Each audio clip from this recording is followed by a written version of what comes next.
From Google reviews to Google Maps of hiring, building a navigation system for the online job market. Hi, my name is Sarah Trimble. I'm the founder and CEO of the Job Applicant Perspective, the first anonymous user reviews for job ads across the U.S. This is the level of go-to-market awareness, as well as public service. It's a vision of the future. Zoran Mandani said something in a speech once that really struck me as true as well.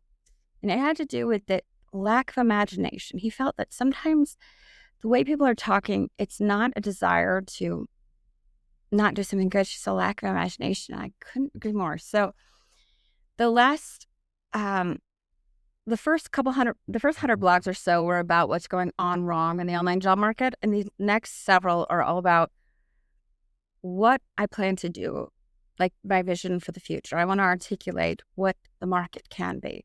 So this is the second of two presentation layers that I have planned. The first, also Yelp that I have already, will always be there because I think some people will always just want simple views like that. But the other is the trust stock market, and this one is the Google Maps of online hiring, because I think technology has progressed to the level where the same data layer can be used for different presentation platforms, presentation methods, just a lot like Google Maps. You can see the terrain, you can see it by roads. It just depends on how you need to and how you like to.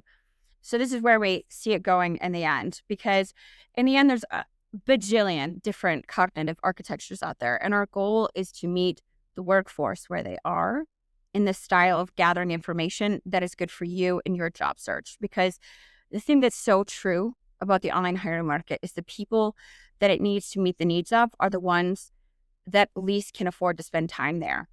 And that's how the job market clears. Otherwise, it just runs as an engagement trap. So when we offer value to job seekers and we make it so they can spend the least amount of time there, we also need to think about how to present the information in a way that they can access it and it can work for them in their cognitive style. So that's what I plan to do. Anyway, I'll start from the beginning. The Lost Navigator. Imagine trying to navigate an unfamiliar city with no map, no traffic data, and no warning signs. You could wander aimlessly or chase every flashing billboard, but either way, you'd be guessing. This is exactly how job searching feels today. You're navigating an unfamiliar landscape with no reliable map, which postings lead somewhere with 40% are fake by all accounts. No traffic reports, which processes are stalled even when they aren't fake. No alternate routes. If this route fails, what's the next one? And no warnings about road closures, which companies have hiring freezes.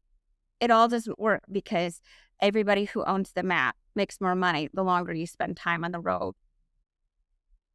You're asked to make life-altering career decisions with less information than you'd use to find a coffee shop.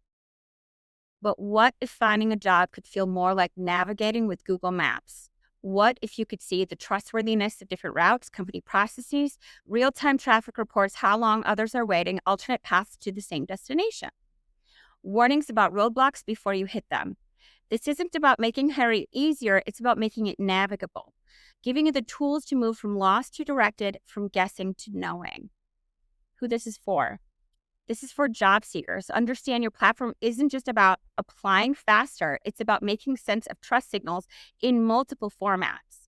Employers and HR visual and conceptual signals can highlight where engagement is meaningful versus wasted. Product designers, data scientists, insights on how trust can be modeled and presented to different cognitive types. Researchers, analysts, examples of translating systemic trust into actionable, observable signals. Curious minds in market design see the interplay of human attention, trust, and engagement in a complex market. From stock market to street map, why we need multiple metaphors. In our last piece, we explored the trust stock market, viewing job opportunities as investments with tickers, showing their trustworthiness over time. The metaphor works for investors in their own careers, people thinking strategically about risk, return, and portfolio allocation. But not everyone thinks like an investor. Some people think like travelers. The Google Maps metaphor serves a different cognitive style. Visual spatial thinkers who understand relationships through maps and flows. Political planners, practical planners who want to know, how do I get from here to there? Anxious navigators who need reassurance that they're on the right path. Here's the crucial insight. The same trust data layer that powers the stock ticker can also power the map. We're not changing the reality, we're changing how you see it. What a trust map actually shows you. Layer 1, the terrain, company, industry, landscapes. Just as Google Maps shows mountains, rivers, and neighborhoods, a trust map reveals which industries have transparent hiring practices, flat plains, easy to navigate. Which companies have reputation, mountains, high trust, but difficult to scale. Which sectors are swamps, opaque, slow moving, easy to get stuck in, for example. Layer 2, the roads, hiring processes. Every company has its own road system for hiring. Highways, efficient, well-maintained processes with clear signage. Back roads, slower but potentially more personal routes. Networks, construction zones, processes undergoing changes, proceed with caution. Dead ends, postings that rarely lead to hires. Layer 3, the traffic, real-time conditions. This is where trust becomes actionable. Green routes can be processes moving smoothly, timely responses. Yellow routes, some delays, proceed with awareness. Red routes, gridlock, applicants reporting ghosting, confusion, and breakdowns. Accident reports, specific process failures happening right now. Reviewing the trust measurement framework in our first piece, we established that trust in hiring breaks down to 3 measurable dimensions. Number 1, transparency. Is information on this job ad clear, complete, and accurate? Again, we are evaluating job ads, not employment. These are 2 entirely different things. Job ads is the attention economy that masquerades as a job market. Employment is something else. This is about the hiring intermediaries finally having a level of reputation and regulation to control their behavior in the market. Transparency, is information clear, complete, and accurate? Experiential respect. Does the process honor a participant's humanity? Again, this are all going to be different for different people. What I like and what somebody else likes doesn't have to be the same thing. And it's not a reflection on the vendor necessarily. It just helps the employer decide what kind of company they want to hire. Time is currency. Is the effort required proportional to the opportunity? These are not just nice to have, they're fundamental indicators of whether a hiring process will actually convert into effort.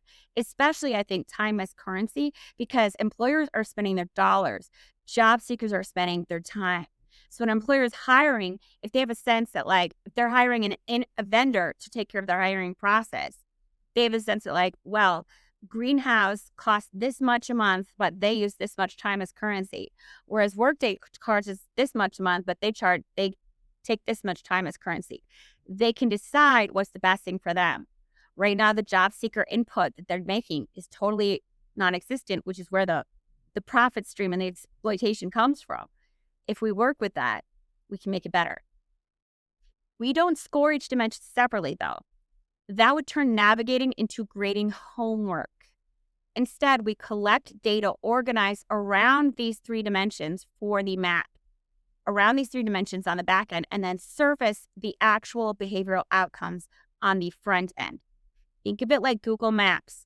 The system measures road quality, traffic density, and safety on the back end. But what you see is 15 minutes via I-80 moderate traffic. The measurements inform what data gets collected. The display shows you what you need to know actually. This is better for job seekers. They're not looking for all the things in every case. I'll keep saying. You can make your own decisions. What this looks like in practice, say you're looking at a customer success role in 3 different companies, for example. Customer service role. Company A, a tech startup. Median time to first response, 48 hours. 85% clear rejection or move forward after initial screen. Interview process, 60% report 0 interviews, 30% get a phone screen, 10% advance to the team interview. Of those who interviewed, 4 weeks of silence common after the final round. Company B, enterprise, a SaaS model enterprise company. Median time to respond, 1 week. 40% auto-rejected, 28% moved to phone screen. Interview process, typically 5 rounds over 6 to 8 weeks. Of those who interviewed, 90% received decision within 1 week of final round. Company C, an agency. Insufficient data, fewer than 10 tracked applications. Note, different people have different needs. One person's too slow is another person's thorough and worth it. The map gives you the data. You make the call based on what matters to you right now. It's true. depending on my situation and my space and my career, maybe that doesn't bother me. Maybe it's fine. And but somebody else, maybe it's not fine. And even so, even if I get rejected, I'm no longer worried that it's about my character. I can place it in a category of, okay, well, 60% of the people also got rejected. Or, I'm unique to get rejected. And then I have more information like it probably was my resume this time. And the HR didn't have to say anything. The legal never had to get any trouble for it. But I would have a better sense that it really was my resume, because if everybody else is getting through and I'm not, that is something about me. That is something I need to know. It can happen. We can also look at this through routes to the destination, because we're talking about all these variety of HR tech firms that just a gigantic black box. And your experience applying through LinkedIn does not need to be your experience applying through Indeed or ZipRecruiter or whoever it is. For example, customer success role at company B via LinkedIn, 200 applications tracked, 15% get phone screen, yellow at initial response, 10-day average rate. Of those who get interviews, 60% report positive experience.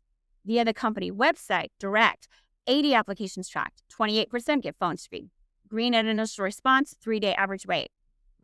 Of those who get interviews, 75% report positive experience. Via referral network, 12 applications tracked, 67% get phone screen. Green throughout, 2-day response, personal contact. 90% report positive experience. Via Indeed, 350 applications tracked, 5% get phone screen. Red, most report never hearing back. Again, part of the reason we do this is because one of my acquaintances, Jay Jones, tracks LinkedIn, and he took down like 32,000 fake job ads in the last year and a half or so.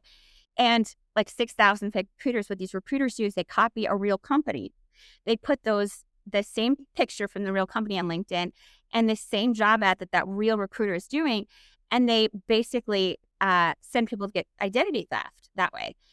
And so he's taken them down. He's one person, and he's gotten 32,000 job ads removed from LinkedIn.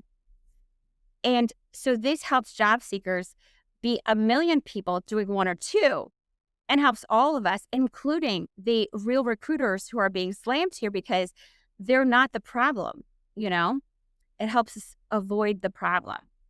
Navigating variability without overclaiming. Markets are messy. Different cities, employers, and job boards have varying practices, posting habits, and engagement patterns. The goal of TJAP is not to moralize a cause for an outcome. This is where we are trying to improve what's going on in the market here. We're only to observe that it exists and let candidates make choices accordingly. Our goal is to observe and attune a shared reality, not to moralize it, especially without investigating. We don't know. Think about it. A red highway doesn't signal a lack of value on that road per se in a real map. It signals a traffic jam. That's all. In hiring market language, this lets you know as an applicant only that maybe an HR started ghosting because they already have enough applications. For you to know that helps you choose accordingly, and HRs too. It's not perfect info, it's better info. And already that helps everyone involved. If I know that 80% of applications are getting automatically rejected, I can make an informed choice for myself. This isn't about them being bad or good. This is about you being able to make an informed choice. And that helps everybody and the engagement trap. TJAP is built to solve the core design challenge of monetizing integrity in an online market. The trust model we've developed and formalized in our SSRN white paper provides the engine. It reduces information asymmetry and manipulation by aligning platform incentives with user-reported truth rather than advertiser volume. This is not charity. It's rigorous market design. This leads to our fundamental strategic axiom. Instead of optimizing primarily for customer acquisition costs, we prioritize user acquisition costs. We measure our success by the depth of the trust built with the job seekers. Investing in this trust creates a powerful economic moat. High integrity compounds into efficiency, lower friction, and better matches. When users trust the map, employers gain a superior hiring signal. Revenue follows this engagement. It is a consequence of the service, not the driver of it. The result is a community-based, supportive discovery system, not a gladiator pit. People engage online in all sorts of ways. You just need to allow them to engage in a way that's about bringing value to the community, not reminding them that they're not worth anything until they have a job. In short, trust isn't a marketing layer, it's the foundation of the revenue strategy. That's it. The reason online hiring doesn't work is because they don't build trust for the users. It's trust theater, trust for the customers, while silencing the user experience when the user experience controls the amount of subscriptions is an admission of an engagement trap, an admission of it. Online hiring doesn't, I genuinely think most of the data from the Bureau of Labor and Statistics in the first 20 years will be used in the class action lawsuits that pull apart this economic atrocity. But we got to get there. And I got to keep working on this stuff because I got to keep convincing job seekers that they're allowed to act as agents in a market that drives all of its billions, hundreds of billions in revenue from their presence. How this changes navigation for job seekers. From wanderer to navigator. Instead of I'll apply to 200 marketing roles and hope one works, you can now, I see 10 companies with green trusted marketing hiring processes within my commute radius. Company A is the fastest route but lower salary. Company B, C, D, E, and F pay more but have shakier hiring processes. Company H, I, J, and K have a longer process but great hiring reviews. You're no longer guessing. You're choosing based on information. From job seekers from navigator to map builder. Instead of I'm the fool that fell for 100 scams and waited 5 months, you can now, I'm the hero of my community because I saved 20 other people from the same scams and I helped Nelson keep making rent payments for doing so. I also met 5 other people struggling with the same thing. You are a protector of your community.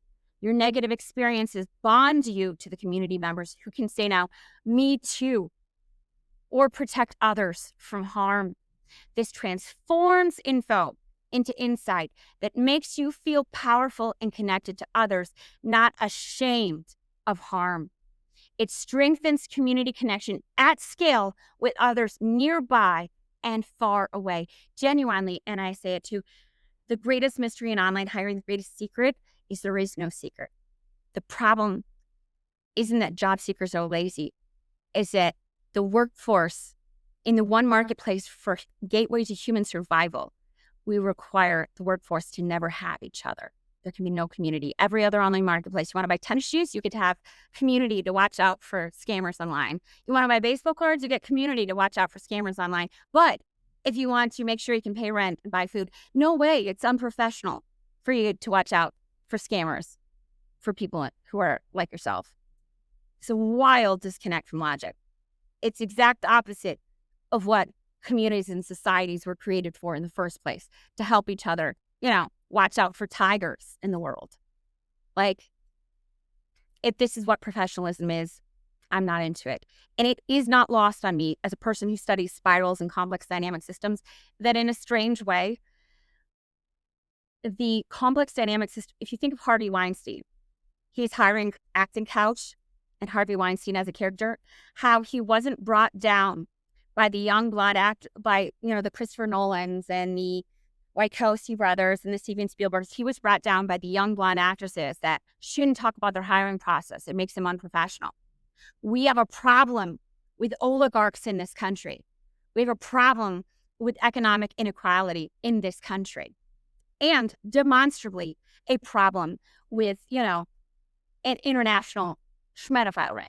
I don't even want to say all the horrible things going on there.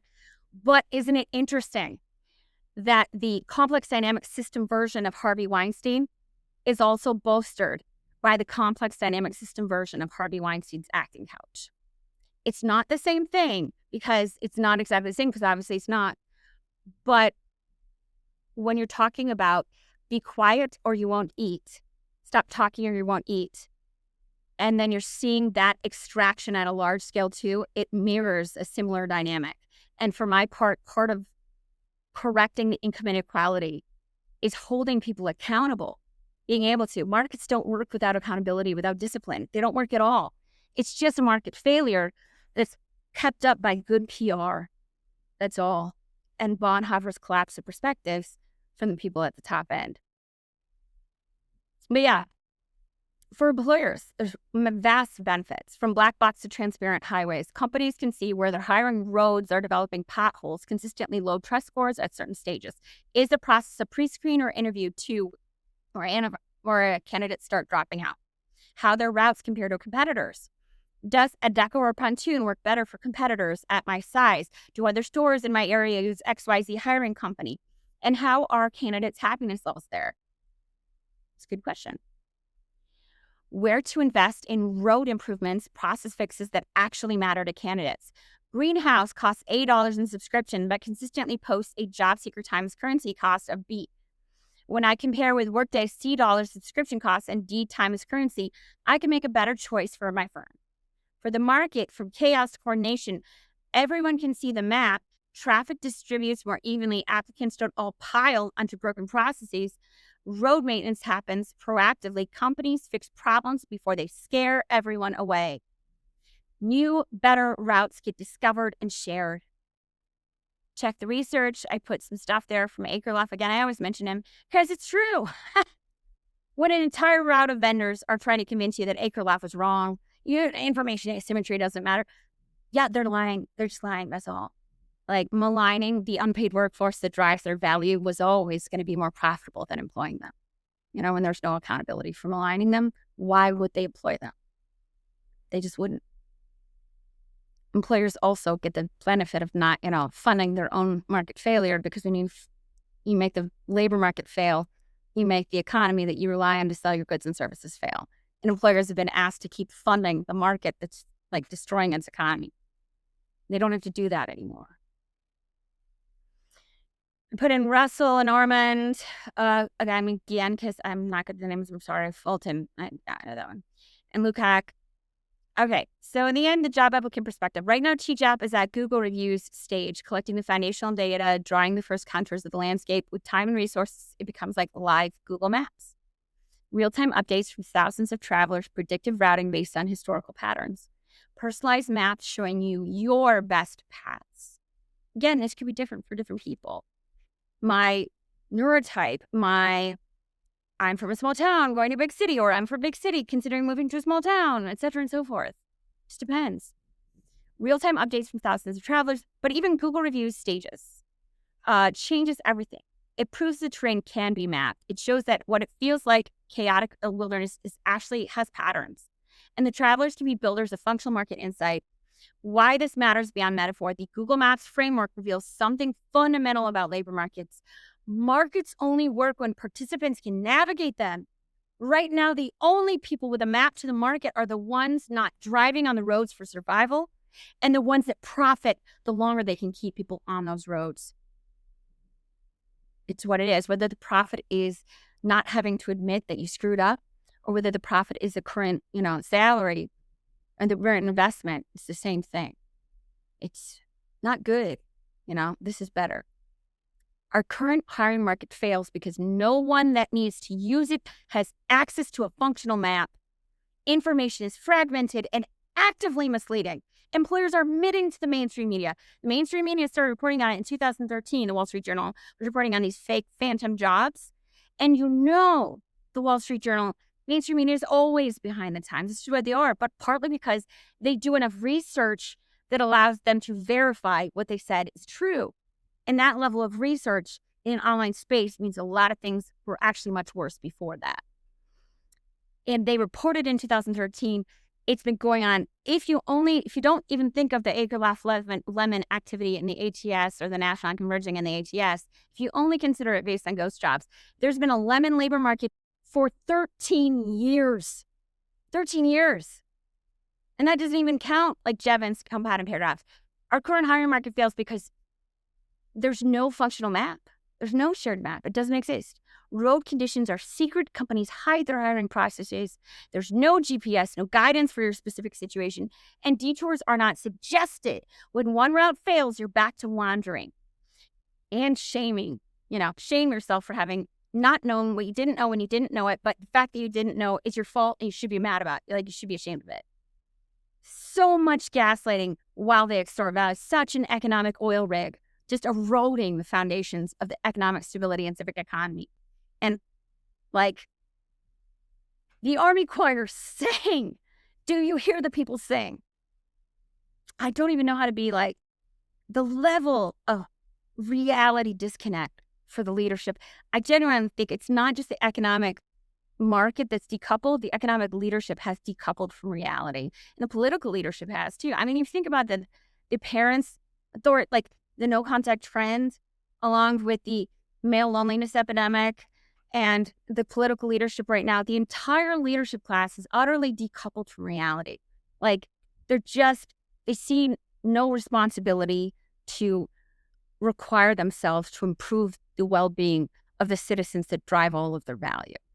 It's just, yeah, it's a problem. It's a thing we got to work on, because I genuinely think when people say things like, well, I didn't know, how could I have known, whatever, it betrays the idea that as a leader, you didn't have a responsibility to always be looking for this, that it wasn't your responsibility to always look.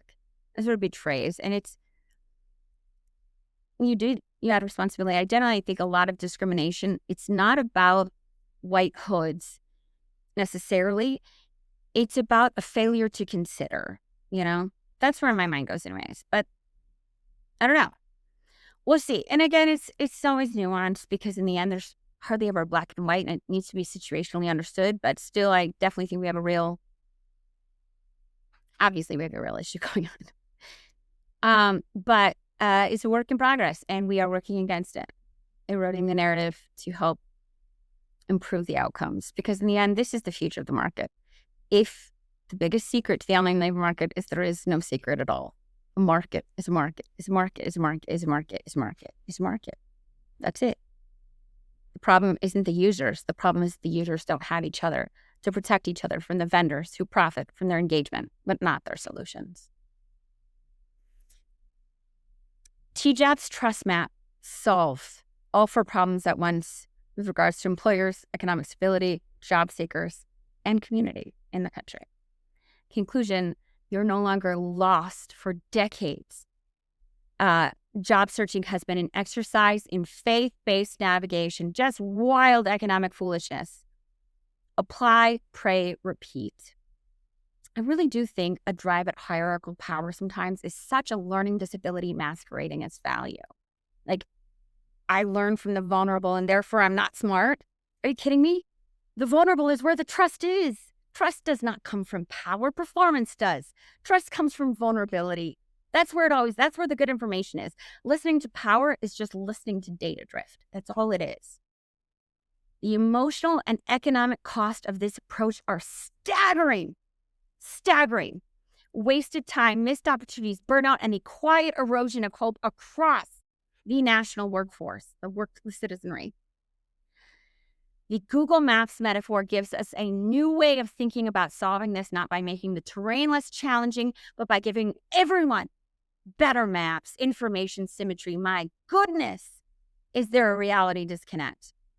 When you can see where you are, where you want to go, the condition of all possible routes, and what other travelers are experiencing right now, something profound happens. You stop being lost. Even if the journey is long or difficult, you know you're on a real path, making measurable progress with the tools to adapt as conditions change. That's what TJAP is building. Not just another job board, but the first real map of the labor market since hiring went online. One where trust is the terrain, transparency is a legend, and your time finally has a clear path to opportunity. Yeah, I'm passionate about it. But in my defense, the current online hiring market is straight economic idiocy. Like wild. It's Bonhoeffer's collapse of perspective. This is what I said before. It's that category error that happens because the problem hasn't been the workforce's ability to adapt. It's the leadership's ability to adapt. In our patriarchal line of thinking, if you're imperfect, you're not valuable. You teach repression. I don't know. There's a lot of ways to think about it, but social repression to get to the top. Obviously, we have an international ring of pedophiles going on. That's no good. It's not integrated. There's no adaptability. It's that drive at an entitlement to comfort, an entitlement to power, entitlement to stability, as opposed to a requirement to adapt. I really do think the real truth is to err is human, because we do. Me too. But to adapt is divine. We need to adapt. We need to be professionally divine.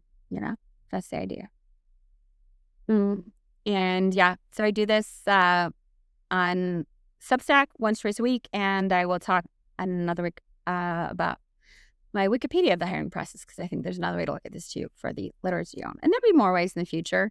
And I can't say that all of them will, which order they'll get built right away. Right now, we're still working on the Yelp part, because this is still part of the go-to-market process. Because when you have 100 years of embodied, don't talk about your hiring process, it makes you unprofessional, and 20 years of, algorithmic trauma bonding that trained everyone through billions of applications, to be quiet or else, you just got a big protection racket going that would make the Corleones quite proud against the workforce. And it takes time to break the protection racket. It's a psychological deprogramming that I'm attempting to do.